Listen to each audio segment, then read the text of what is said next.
নতুন ৰুম আজি ভণ্টিহঁতৰ নতুন ৰুম চিফ্ট কৰি দিছোঁ, আগৰ ৰুমটো চেঞ্জ কৰিলোঁ আৰু ফাইনেলি নীলাক্ষী নেওগ-বাৰ ঘৰত ল'লোঁ ৰুম। আৰু এক্সাইটেড হৈ আছোঁ তাক লগ পাম, ভাল লাগিছে আৰু ইয়াত ট্ৰাই কৰি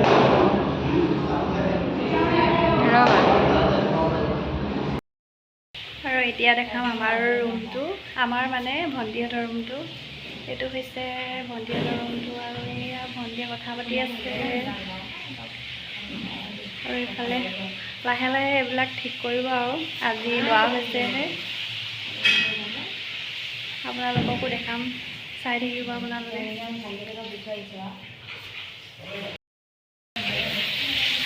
এয়া আমাৰ নিউ হোমত বাইদেৱে খানা বনাই আছে। এয়া আজি নতুন ৰুম লোৱা, মাছ খাব লাগিব।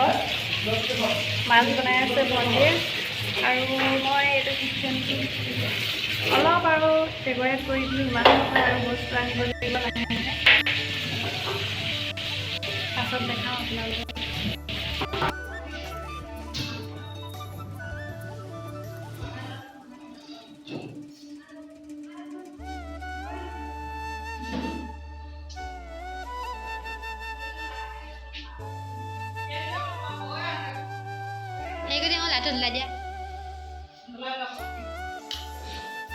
এইটো আমাৰ নতুন ৰুম।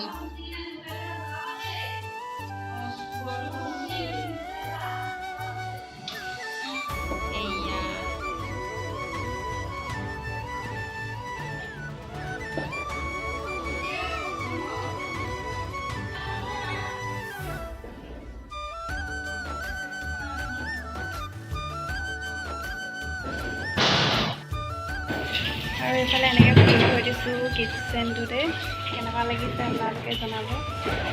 আৰু এইফালে মাছ আজি হৈছে তাৰ পিছদিনা ৰাতি, মানে কালি ৰাতি দেখুৱাই নহ'ল, ভাগৰ লাগিলে কামবিলাক কৰি থাকোঁতে। আৰু আজি এইফালে ভণ্টি বনাই আছে কণী দম। আপোনালোকৰ বাৰু মোৰ ভিডিঅ'বিলাক চাই কেনেকুৱা লাগে জনাব। আৰু আজি ভণ্টিয়ে বনাইছে এতিয়া, আৰু মই এইফালে ফুলখিনি থৈ দিছোঁ, কেনেকুৱা লাগিছে জনাবচোন আপোনালোকে। আৰু সজাবলৈ বস্তু বহুত আনিবলগীয়া আছে, আজি সোমাইছোঁহে আৰু ৰুমটোত, লাহে লাহে আনিব আৰু এইফালে জাপিটো থৈ দিছোঁ এনেকৈয়ে, কেনেকুৱা লাগিছে ক'ব।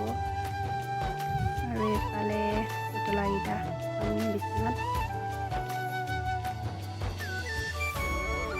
এতিয়া তলতে বহি লৈছোঁ, খাবলৈ লৈছোঁ আৰু খাম আৰু এতিয়া কণী দম আৰু চালাড।